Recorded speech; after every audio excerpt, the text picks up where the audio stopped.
Is buying a home today and signing a contract that has a huge appraisal gap on it a good idea? And what is an appraisal gap anyway? Well, I'm going to explain that to you today. So we are seeing more than ever homes being offered at certain purchase price offers, being listed at a certain purchase price, but people going under contract way above the original asking price. So I'll give you an example. The other day, just over the weekend, there was one of my buyers has been looking for a home for quite a while. They've lost out on several contracts, people outbidding them. And you get to a point where you're like, well, I really want to buy a home. I'm willing to pay more than the asking price within reason. So these particular buyers, a home was listed at $675. They offered $775, and they offered to pay the full gap, meaning if it doesn't appraise for $775, if it only appraises for $675, they're willing to still buy the home and pay the difference if they need to. So what does that mean? And is that a good idea? Well, in this particular case, there were like 24 other offers. Plenty of them were at that higher 770 number. And the market, what's going on around that home with the 20% projected increase that we're seeing in home prices to be projected to go up, it would not take them very long to make up that difference in that home price that they offered over. So that's the first thing they felt really good about. The second thing was, because rates are still at an all-time low, when they calculated their payment, they were very comfortable with the payment they'd be paying on that mortgage, even with offering that higher purchase price. The third thing that they looked at is, if we don't buy this home, how much will we miss out on appreciation? And if we wait to buy down the road, how much more will this home cost us with higher purchase prices and higher interest rates? And they felt comfortable paying that additional $100,000 on that home. Now, what happens if it doesn't appraise? Well, honestly, it depends on what type of a loan you were already set up to do and what type of a down payment you were planning on making.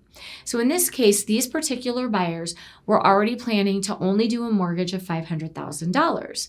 That means they have a large down payment. They have a $275,000 down payment.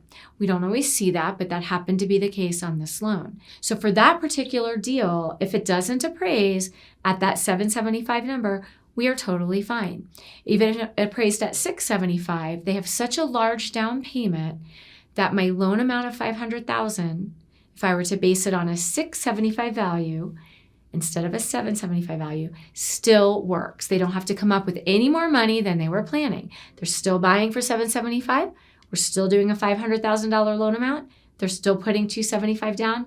Nothing changes. So it can get complicated. It really depends on how much you were planning on putting down to start with, and will your loan structure change? Sometimes you were at an 80% loan, and now you're going to be at 90 or 95% of that value versus the purchase price, and you may be willing to pay some PMI to get into that home. You might want to come up with more down payment. You might not need to. Lots of different ideas out there, lots of strategies to help you get into a home, compete in this market without doing something really crazy. And we are able to look at those things and help you, at least give you the information. We will never tell you what you should do.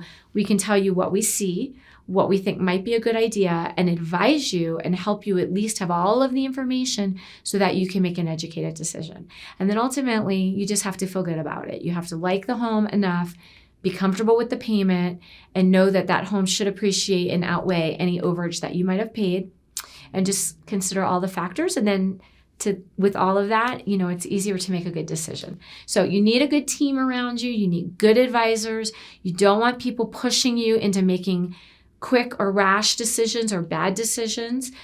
You really want to take your time, evaluate what this is going to look like before you go and make a decision like that.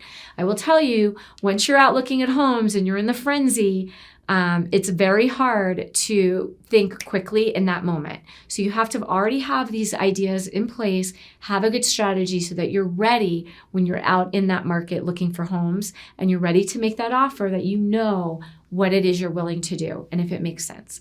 So use a local lender that's going to be by your side, available at night on the weekends when you're looking at these homes, help you make these decisions, guide you in the right direction.